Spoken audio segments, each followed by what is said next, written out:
Hi, this is Chris Kuzmal teaching BC Calculus.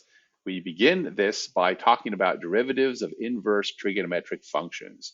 The standard definition of how to take the derivative of any inverse function is to apply the chain rule, where we note that the inverse of the function applied to the function is x.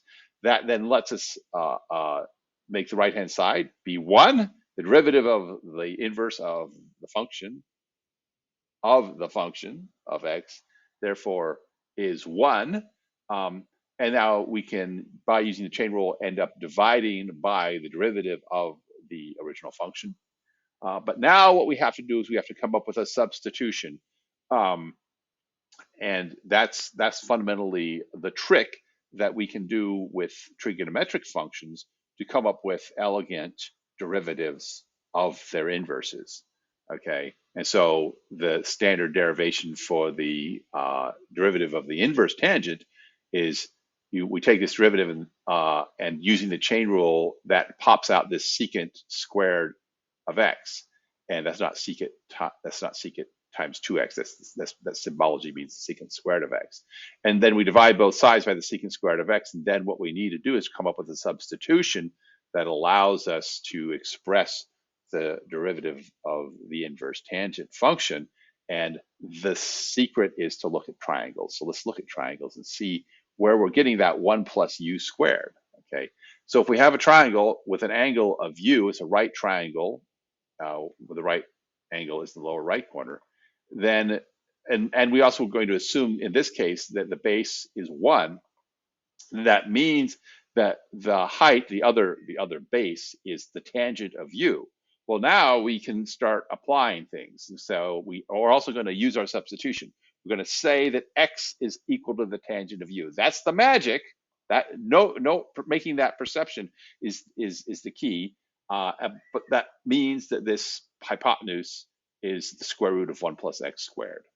Okay, but that's also the secant of u. Well, where did the secant of u come from? Remember that if the angle here is u and the length here is 1, then that means the hypotenuse has to be the secant of u, which is the reciprocal of the cosine. Okay, and so that's all you need to know, because the derivative of the tangent of u is the secant squared, that means that if we square this thing here, this secant, that's the secant squared. Well, we knew that, but that means that the same thing is the square root of 1 plus x squared is 1 plus x.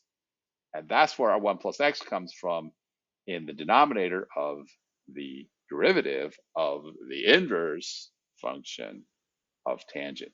Okay, we can do the same trick with the other trigonometric functions. So again, we have an angle of u in the lower left-hand corner. Now this base here is of length the square root of 1 minus x squared. Why did I do that? Well, the reason I do that, oh my God, is that I actually want to have my hypotenuse equal to 1. And so that makes it so that I can identify x with the sine of u over here on the right. And that makes it so that the length down here on the bottom is the square root of 1 minus x squared. And that's what cosine of u is. And the derivative of the sine of u is the cosine of u. And that allows me to identify the substitution I want. And therefore, that tells me if I take the derivative of the sine of u, of the arc sine of u, or the inverse sine of u, either way you want to call it, then that's going to be 1 over the square root of 1 minus x squared.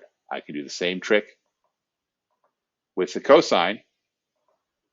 And in fact, it seems like it's the same.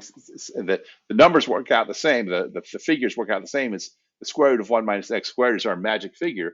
But because the derivative of the cosine is the negative sign, that means that our derivative of our inverse cosine is going to be negative 1 over the square root of 1 minus x squared. Hope that helped. That's your 5-minute discussion of the derivatives of the inverse trigonometric functions.